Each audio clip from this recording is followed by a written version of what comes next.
Hello students, in this lecture we shall discuss capacitance of a parallel plate capacitor with a conducting slab. इससे पहले वाले video में हमने बात की थी कि जब पैरेलल प्लेट कैपेसिटर के प्लेट्स के बीच में एक डाइलेक्ट्रिक स्लैब रखा जाता है जिसका थिकनेस स्मॉल टी है, तो उस कैपेसिटर की कैपेसिटेंस बढ़ जाती है, इंक्रीज हो जाती है। फिर हमने उसमें एक स्पेशल केस डिस्कस किया था कि देखिए मैं दिखाता हूँ, ये एक पैरेलल प्लेट कैपेसिटर था, इसके बीच में डाइलेक्ट्रिक स्लैब थिकनेस टी का रखा, तो इसका कैपेसिटेंस बढ़ गया। और ये कैसे पता चला? इस फॉर्मूले की हेल्प से पता चला। और हमने स्पेशल केस लिया कि जब पूरा की पूरा गैप यानी प्लेट्स के बीच में पूरा क्षेत्र T is equal to D, मतलब whole place between plates of a parallel plate capacitor is filled with dielectric material of dielectric constant के। यदि पूरा की पूरा क्षेत्र या पूरा गैप, प्लेट्स के बीच का पूरा गैप एक डाइलेक्ट्रिक मटेरियल से पूरी तरह भर दिया जाता है जिसका डाइलेक्ट्रिक कांस्टेंट के है, तो उसका कैपेसिटेंस अपनी इनिशियल वैल्यू का k टाइम्स हो जाएगा, यानी कैपेसिटेंस बढ़ जाएगा। कैपेसिटेंस बढ़ जाएगा। कितना बढ़ जाता है कैपेसिटेंस? जितना डाइलेक्ट्रिक कांस्टेंट का आपने डाइलेक्ट्रिक मटेरियल प्लेट्स के बीच में रखा है, कैपेसिटेंस उतना बढ़ जाएगा। यहां से प्रश्न बनता है, ध्यान देना, मैं आपको बताऊंगा आगे कि क्वेश्चन कैसे पूछेगा। If A dielectric material of dielectric constant 5 is placed between the plates of a parallel plate capacitor, what will be its new capacitance? 5 times of initial capacitance। ये आंसर हो जाएगा। भाई जितना डाइलेक्ट्रिक कांस्टेंट का dielectric material आपने plates के बीच में रखा है, नया कैपेसिटेंस उतना डाइलेक्ट्रिक कांस्टेंट के टाइम्स के से इंक्रीज हो जाएगा, के टाइम्स हो जाएगा। यदि डाइलेक्ट्रिक कांस्टेंट के है मटेरियल का, तो नया कैपेसिटेंस के इंटू सी हो जाएगा, तो कैपेसिटेंस बढ़ता है। ये बात हमने की थी, लेकिन ये बात कब की? जब हमने डाइलेक्ट्रिक मटेरियल रखा। आज हम बात करेंगे कि यदि प्लेट्स के बीच में एक कंडक्टिंग स्लैब रख दी जाए, तो अगेन वही हम एक पैरेलल प्लेट कैपेसिटर कंसीडर करते हैं। ये प्लेट 1, ये प्लेट 2, दोनों के बीच का डिस्टेंस स्मॉल डी, दोनों प्लेट्स का एरिया स्मॉल कैपिटल ए। ये प्लेट पॉजिटिवली चार्ज्ड है, ये प्लेट पॉजिटिवली चार्ज्ड है, और तो यहाँ पर नेगेटिव चार्ज इंड्यूस हो जाएगा। ये सब आप जानते हैं। यहाँ पर ये इलेक्ट्रिक फील्ड डेवलप हो गया, और इस इलेक्ट्रिक फील्ड को हमने क्या लिखा? E0 is equal to sigma upon 0, जब एयर और वैक्यूम की हम प्लेट्स के बीच में बात करते हैं। जब प्लेट्स के बीच में एयर और वैक्यूम होता है तो इलेक्ट्रिक फील्ड इतना है, ठीक है। और तो जो कैपेसिटेंस होगा व्हेन एयर और vacuum is present between plates of this parallel plate capacitor, its capacitance, इसका जो कैपेसिटेंस होगा, its capacitance may be written as, क्या लिखा जाएगा? may be written as C is equal to epsilon 0 A upon D. ये initial value capacitance का इस case में है। बट अब हम क्या करते हैं? नाउ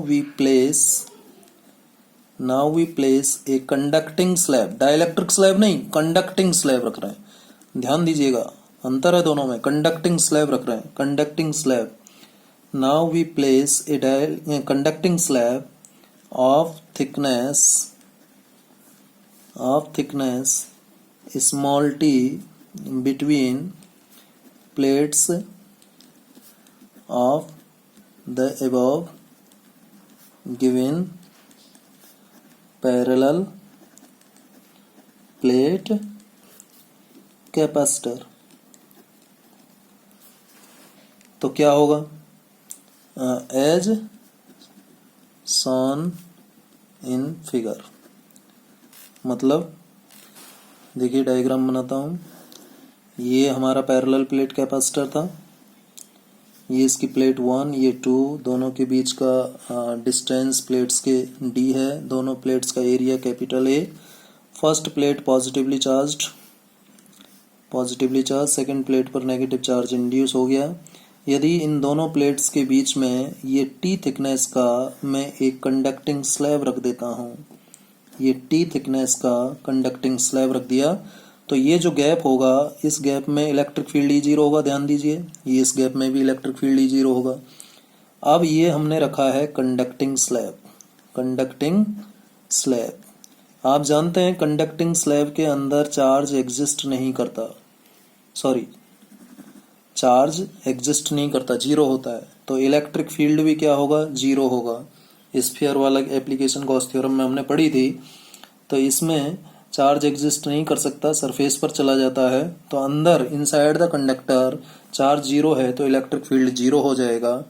तो हम देखते हैं कि ऐसी कंडक्टिंग स्लैब रखने से इस कैपेसिटर का कैपेसिटेंस क्या हो जाएगा। डेफिनेटली यहाँ का पोटेंशियल और यहाँ का पोटेंशियल कुछ और होगा, यहाँ का इस कंडक्टिंग स्लैब के अंदर पोटेंशियल कुछ और होगा। तो हम पहले पोटेंशियल लिखते हैं। नाउ पोटेंशियल बिटवीन प्लेट्स कितना होगा, V बराबर E0 कहाँ पर है इलेक्ट्रिक फील्ड, ये होगा D माइनस टी में, होगा या नहीं होगा भाई। ये गैप और ये गैप, इसका थिकनेस कितना होगा, D माइनस टी। यहाँ से यहाँ तक D है और ये कंडक्टिंग स्लैब का थिकनेस T है, तो ये बचा हुआ ये वाला पोर्शन और ये वाला पोर्शन, इसका थिकनेस D माइनस टी होगा। और इसमें कितना इलेक्ट्रिक फील्ड है, E0 है, प्लस T थिकनेस, ये T थिकनेस है और T थिकनेस में इलेक्ट्रिक फील्ड कितना है, जीरो है। तो पोटेंशियल क्या हो जाएगा, सिंपली ये हो जाएगा, सिंपली ये हो जाएगा। ठीक है, ये तो जीरो हो गया, इसको हमने बोल दिया इक्वेशन नंबर 2। क्या बोल दिया, इक्वेशन 2। ठीक है, अब हमें पोटेंशियल थोड़ी ना चाहिए, हमें चाहिए क्या, कैपेसिटेंस। देयरफॉर हम लिखेंगे कैपेसिटेंस। कौन सी capacitance, new capacitance, new capacitance. ठीक है, न्यू कैपेसिटेंस का मतलब capacitance after placing a conducting slab between plates of a parallel plate capacitor. Conducting slab रखने के बाद में जो नया कैपेसिटेंस होगा C डैश, वो किसके बराबर होगा, C डैश बराबर Q अपॉन V के बराबर होगा। होगा या नहीं होगा, इसको इक्वेशन 3 मान लेता हूँ। अब V का वैल्यू रखता हूँ इक्वेशन 2 से। V का वैल्यू रखिए, Q अपॉन V का वैल्यू क्या है, E0 D माइनस टी, ये है, ये हो जाएगा। अब आगे करते हैं, E0 की वैल्यू को चेंज करते हैं यहाँ पर। C डैश कितना है हमारा, C dash is equal to आ गया हमारा what, Q upon E0 D minus t, ये आ गया। अब सिंस E0 किसके बराबर है, सिग्मा अपॉन एप्सिलॉन जीरो, सब जानते हैं। और सिग्मा क्या है, सरफेस चार्ज डेंसिटी, जिसको क्या लिखा जाता है, Q अपॉन ए। तो ये इस तरीके से लिखा जाएगा। देयरफॉर C डैश क्या हो जाएगा, Q अपॉन E0 की वैल्यू रख दें, Q अपॉन एप्सिलॉन जीरो ए D माइनस टी। अब देखिए Q से Q कैंसिल हो गया, एप्सिलॉन जीरो ए ऊपर चला जाएगा, तो ये क्या हो जाएगा, C dash is equal to epsilon zero A upon D minus T होगा सिंपली। अब नीचे से मैं D कॉमन ले लेता हूँ, तो एप्सिलॉन जीरो ए, नीचे से मैंने D कॉमन लिया तो 1 माइनस टी अपॉन डी लिख दिया इसको।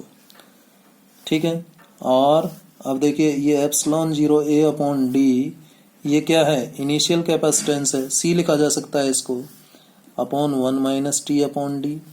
अब देखिए जरा, ये भी तो पार्ट कम हो रहा है, तो C डैश क्या होगा, बढ़ेगा। Therefore on placing a conducting slab between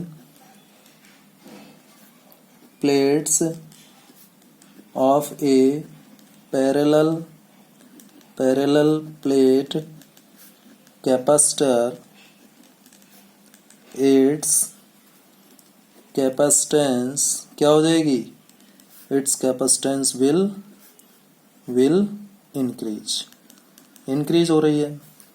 ठीक है, अब स्पेशल केस इसमें भी ले लेता हूं मैं। स्पेशल केस क्या, स्पेशल केस है if T is equal to D, that is whole place between plates of a parallel plate capacitor, whole place between plates of a parallel plate capacitor is filled with a conducting slab और material. तो क्या होगा, पूरी space को भर दिया जाए, T is equal to D हो जाए, तो इस फॉर्मूले में देखिए T is equal to D रखो, C डैश क्या हो जाएगा, C upon 1 minus D upon D. तो क्या आ गया, D से D कैंसिल हो गया, तो C dash is equal to C upon 1 minus 1। तो C डैश क्या आया, C dash is equal to C upon 0, और C अपॉन 0 का मतलब क्या है, इन्फिनिटी। इन्फिनिटी का मतलब very very large, very very large. यानी यदि कैपेसिटर की प्लेट्स के बीच का पूरा गैप एक कंडक्टिंग मटेरियल से भर दिया जाए तो उस कैपेसिटर की कैपेसिटेंस इन्फिनिटी हो जाएगी, बहुत ज्यादा लार्ज हो जाएगी। ठीक है। और डाइलेक्ट्रिक स्लैब रखने से क्या हो रहा था, जब हमने डाइलेक्ट्रिक स्लैब रखा था तो जितना डाइलेक्ट्रिक कांस्टेंट था उतना की उतना टाइम्स हो गया नया कैपेसिटेंस। इसको मैं एक बार दोबारा बताता हूँ। ये देखिए, ये कंडक्टिंग स्लैब है। अब क्वेश्चन जो पूछता है 1 मार्क क्वेश्चन, क्या पूछता है, a dielectric material of dielectric constant 50 is placed or filled in the gap of plates of a parallel plate capacitor. Calculate its new capacitance. New capacitance क्या हो जाएगी, सॉल्यूशन देखें इसका। भाई जब हम डाइलेक्ट्रिक मटेरियल रखते हैं तो जो फॉर्मूला है, जनरल फॉर्मूला K इंटू सी होता है। भाई डाइलेक्ट्रिक मटेरियल रखने से नया कैपेसिटेंस पुरानी कैपेसिटेंस का K टाइम्स हो जाता है, यानी जितना डाइलेक्ट्रिक कांस्टेंट है उतना बढ़ जाता है।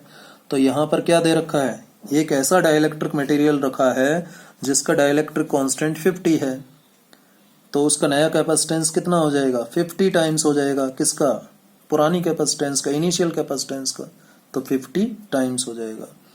यदि इसी क्वेश्चन में पूछता a dielectric material of a conducting material of,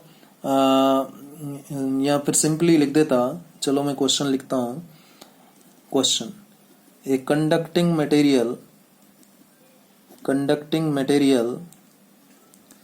is filled in the whole gap, पूरे गैप में, gap of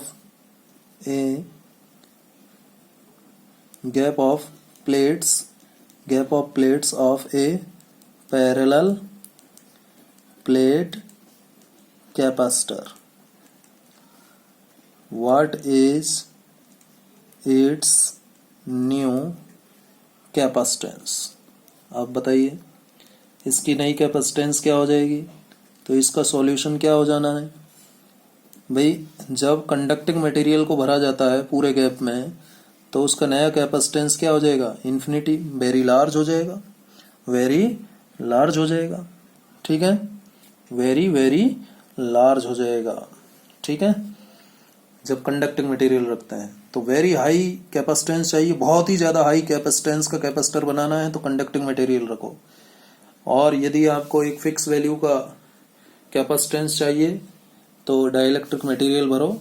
डाइलेक्ट्रिक मटेरियल जिस डाइलेक्ट्रिक कांस्टेंट का आपने भरा है प्लेट्स के बीच में, उस कैपेसिटर का कैपेसिटेंस उतना ही टाइम्स बढ़ जाएगा। ठीक है, तो आज हमने इस लेक्चर में बात की capacitance of a parallel plate capacitor with a conducting slab। I hope आपको समझ में आया होगा। आगे हम बात करेंगे कि जब एक कैपेसिटर को दूसरे कैपेसिटर से जोड़ देते हैं, एक चार्ज्ड है एक अनचार्ज्ड है, तो दोनों में चार्ज का ट्रांसफ़र होगा, फिर दोनों का जो पोटेंशियल होगा वो कॉमन पोटेंशियल होगा। तो कॉमन पोटेंशियल का केस हम आगे के लेक्चर में डिस्कस करेंगे, वो भी एग्जामिनेशन पॉइंट ऑफ व्यू से काफ़ी इंपॉर्टेंट है। धन्यवाद।